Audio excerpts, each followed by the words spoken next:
wabarakatuh. Bagaimana kabarnya teman-teman? Semoga kalian sehat semua. Nah, di sini sebelumnya perkenalkan saya Leni Widianti, mahasiswa dari PGMI IAIN Salatiga. Di sini saya akan memenuhi tugas mata kuliah pendidikan anak berkebutuhan khusus yang diampu oleh dosen Bu Neneng Ratnasari. Nah, di sini saya akan menjelaskan tentang anak tunanetra dan anak tunarungu. Nah, sebelumnya saya akan menjelaskan terlebih dahulu tentang anak tunanetra. Tunanetra adalah anak yang mengalami kelainan atau gangguan fisik pada penglihatannya. Nah, di sini tunanetra dapat diklasifikasi menjadi dua golongan, yaitu anak yang buta total atau blind dan anak yang sedikit penglihatan atau low vision. Nah, di sini berdasarkan sudut pandang pendidikan itu tunanetra terbagi menjadi dua golongan. Yang pertama, anak yang tergolong buta akademis dan yang kedua, anak yang sedikit melihat. Di sini anak yang tergolong buta akademis yaitu anak yang tidak dapat menggunakan penglihatannya untuk tujuan belajar huruf cetak. Nah, sedangkan anak sedikit melihat itu anak penglihatannya masih berfungsi secara cukup. Artinya di sini mereka mempunyai ketajaman penglihatannya secara normal. Akan tetapi medan pandangan penglihatannya itu kurang dari 20 derajat. Selanjutnya yaitu faktor penyebab anak mengalami gangguan tunanetra. Di sini anak-anak yang mengalami gangguan tunanetra itu faktor penyebab tunanetra itu berbeda. Ada yang dari faktor diri sendiri, ada yang dari di luar diri mereka. Nah, di sini tunanetra berdasarkan periodisasinya itu dibedakan menjadi 3, yaitu periode embrio, periode janin muda, dan periode janin aktini. Nah, pada saat ini anak sangat rentan terhadap trauma akibat guncangan atau bahan kimia. Faktor lain anak mengalami gangguan tunanetra itu berkaitan dengan anak sebelum dilahirkan atau masih di dalam kandungan. Faktor penyebabnya yaitu seperti gen atau keturunan, kekurangan gizi, psikis ibu yang kurang, virus, dan lain sebagainya. Nah, faktor penyebab yang kedua yaitu neonatal. Neonatal adalah saat dilahirkan. Nah, faktor ini disebabkan karena anak yang lahir secara prematur, anak yang lahir dengan bantuan alat itu anak mengalami gangguan tunanetra. Nah, penyebab yang ketiga yaitu postnatal atau setelah kelahiran. Nah, di sini faktor penyebabnya bisa terjadi karena kecelakaan atau kekurangan gizi pada saat anak dan mungkin akibat panas yang terlalu tinggi itu bisa menyebabkan anak akan mengalami gangguan tunanetra. Saya akan menjelaskan selanjutnya yaitu karakteristik anak tunanetra. Anak tunanetra di sini ada beberapa karakteristik. Yang pertama adalah kognitif. Kognitif di sini keterlibatan atau ketidakmampuan penglihatan berpengaruh pada perkembangan dan proses belajar siswa. Di sini Ardi Wijaya mengidentifikasikan keterbatasan anak tunanetra itu ada 3 area, yaitu yang pertama tingkat dan keanekaragaman pengalaman, yang kedua kemampuan anak untuk berpindah tempat, yang ketiga itu interaksi dengan lingkungan. Nah, yang selanjutnya adalah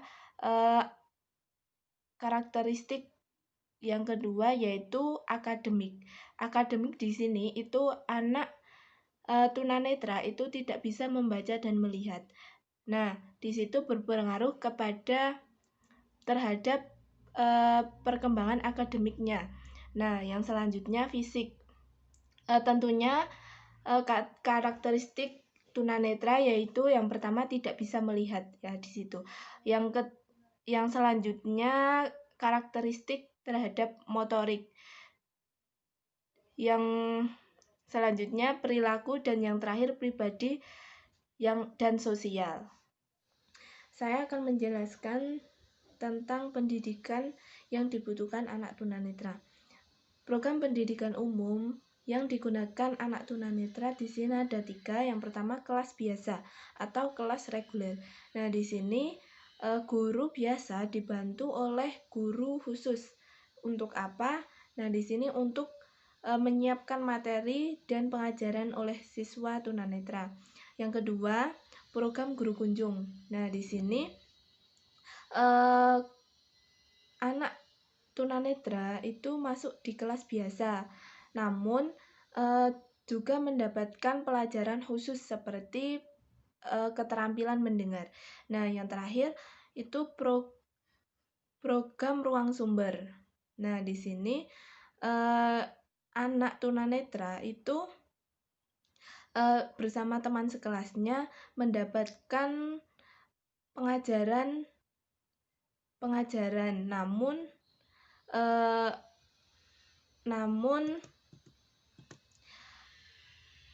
pada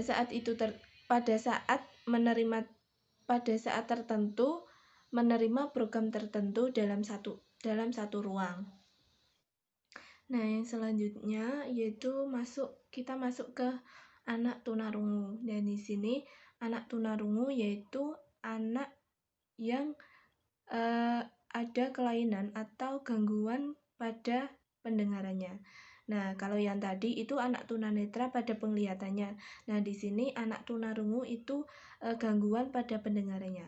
Nah, selanjutnya yaitu faktor penyebab anak tunarungu. Nah, di sini faktor penyebab anak tunarungu itu sama seperti faktor penyebab anak tunanetra.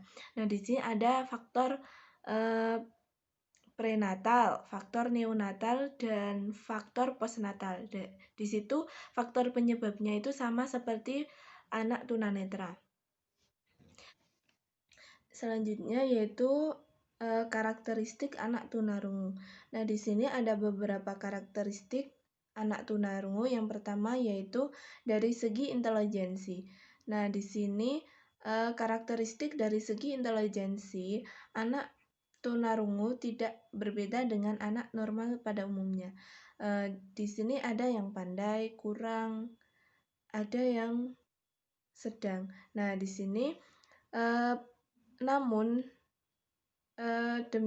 demikian secara fungsional anak tunarungu intelijensi mereka di bawah anak normal. Disebabkan di sini anak tunarungu kesulitan dalam memahami bahasa. Karakteristik yang kedua yaitu karakteristik dari segi bahasa dan bicara. Nah, di sini karakteristik dari segi bahasa dan bicara anak tunarungu memiliki hambatan. Nah, di sini hal ini disebabkan adanya hubungan erat antara bahasa dan bicara dengan ketajaman pendengaran.